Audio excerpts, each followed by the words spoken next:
Hi everyone, today let's talk about some possible scenario that may happen in Danmachi light novel Volume 22.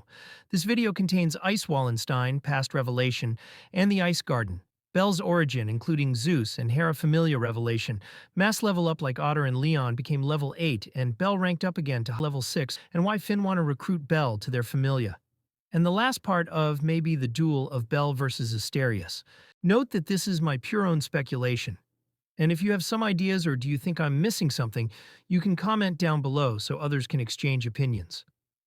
The first part of Volume 22 could function as a massive revelation and transition volume where several long-running mysteries finally collide, beginning with Ice Wallenstein's past and the Ice Garden, which may be revealed not as a mere tragic memory, but as a sealed remnant of the ancient age of heroes, possibly connected to the failed attempt of Zeus and Hera Familius to reach the dungeon's deepest truth. The Ice Garden could be shown as an artificial or semi-divine domain created to suppress something catastrophic, with young Ice being a survivor or even a key rather than just a victim,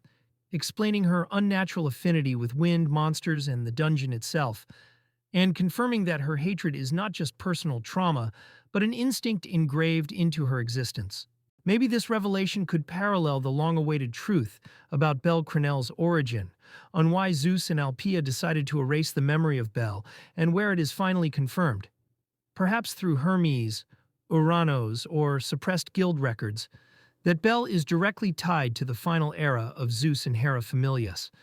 not merely as a descendant, but as a symbolic successor,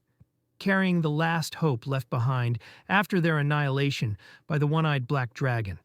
explaining why Belle's growth defies normal fauna limits, and why monsters like Asterius instinctively recognize him as a rival rather than prey. These truths would shake Orario to its core and justify a mass level-up phenomenon, as the city enters a new heroic era,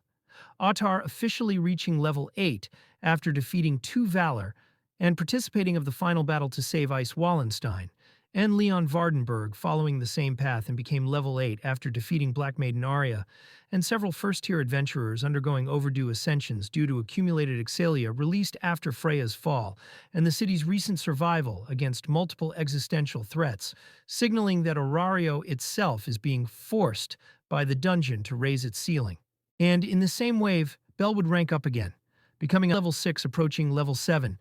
reviewing his past experiences, starting with the fight of Otter in Wargame, and learning the afterglow from Leon, and defeating the Venom Centipede Dragon in Dragon Valley, following the rescue mission to save Loki Familia, which Belle reached and surpassed his limit when he saved Tiona, and triggering his skill Vanadis Tavere, which he may not be affected of charm, and almost became immortal with his super-fast regeneration, and defeating the corrupted spirit, which he is the only one who can do it, and finally saving Ice Wallenstein. Belle now meets the definition of a true hero acknowledged by gods, monsters, and the dungeon alike, placing him in a dangerous position where he is no longer protected by obscurity. This directly explains Finn Dimny's interest in recruiting Belle, not out of greed or manipulation, but strategy, as Finn likely realizes that Belle's existence will inevitably pull Orario into its final confrontation with the dungeon, and Loki Familia tasked with the deepest expeditions cannot afford to stand apart from the one individual, the dungeon. Finn may believe that keeping Belle within Loki Familia is the only way to control the scale of disaster, protect the city, and prevent Belle from being isolated or weaponized by other gods. The volume's final act could then shift away from politics and revelations into pure mythic symbolism with the long-anticipated duel between Belle and Asterius, not as a chaotic clash, but as an almost sacred confrontation, representing the coexistence of hero and monster, where Asterius challenges Belle to prove whether heroes still deserve to exist in a world that repeatedly sacrifices them, and Belle accepts not out of hatred or duty but resolve, and thus ending the volume with a battle that does not conclude in death but in mutual acknowledgement, cementing Belle as the hero who will either save the world or break alongside it, and leaving Volume 22 as the point where Danmachi fully transitions from an adventure story into an endgame epic about legacy, fate, and the terrifying cost of hope.